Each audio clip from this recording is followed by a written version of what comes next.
Hello everyone, आप सभी को जोहार। और आज के इस वीडियो में हम जानेंगे आदिवासी के इतिहास के बारे में। दोस्तों, आदिवासी का इतिहास हजारों साल पुराना है।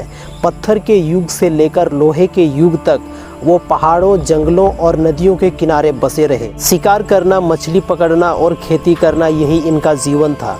आदिवासियों का मानना था कि उनके लिए धरती माँ थी, जंगल उनका घर था और नदियाँ उनका जीवन जीने का एक स्रोत था। दोस्तों, प्राचीन ग्रंथों और पुराणों में निषाद, कोल, भील जैसे समुदाय का उल्लेख मिलता है। दोस्तों, ये समाज हमेशा स्वतंत्र और आत्मनिर्भर रहे। उन्होंने किसी बाहरी शासक की दास्तां स्वीकार नहीं की। दिल्ली सल्तनत और मुगल काल में भी आदिवासी क्षेत्रों की भौगोलिक स्थिति कठिन होने के कारण काफी हद तक स्वतंत्र रही। जंगलों और पहाड़ों में उनकी संस्कृति और परंपराएं सुरक्षित रही। लेकिन असली संकट आया अंग्रेजों के शासन में। अंग्रेजों ने जंगलों पर कब्जा किया, कानून बनाए और आदिवासियों को उन्हीं के जमीन से बेदखल करना शुरू कर दिया।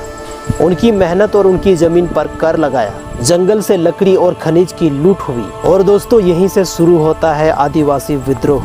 1855 में सिद्धू कानू ने संथाल हुल का नेतृत्व किया। 1899 में बिरसा मुंडा ने उलगुलन यानी महान आंदोलन को छेड़ा। भील, कोल और अन्य जनजाति भी अंग्रेजों के खिलाफ उठ खड़ी हुई और इन आंदोलनों ने अंग्रेजों की नींव हिला डाली। भारतीय स्वतंत्रता संग्राम को नई दिशा दी।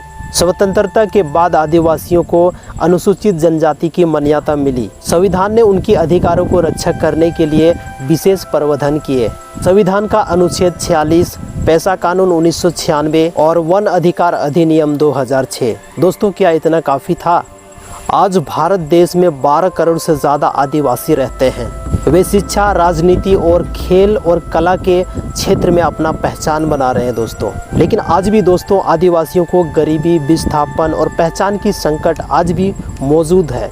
फिर भी वे अपने संस्कृति, परंपरा को बचाए रखने के लिए अपना लड़ाई अभी भी जारी रखे हुए हैं। आदिवासी एक समाज ही नहीं बल्कि एक धरोहर है। वो धरोहर जो प्रकृति से जुड़ना और जीवन का असली मतलब हमें समझाती है। उनका इतिहास सिर्फ एक संघर्ष की कहानी नहीं बल्कि अस्तित्व और पहचान की गाथा है। दोस्तों, आज का ये वीडियो आप सभी को कैसा लगा कमेंट करके ज़रूर बताइएगा। और ऐसे ही आप सभी को वीडियो चाहिए तो वो भी कमेंट करके ज़रूर बताइएगा। मिलते हैं दोस्तों एक और ऐसे ही इंफॉर्मेटिव और डॉक्यूमेंट्री वीडियो के साथ।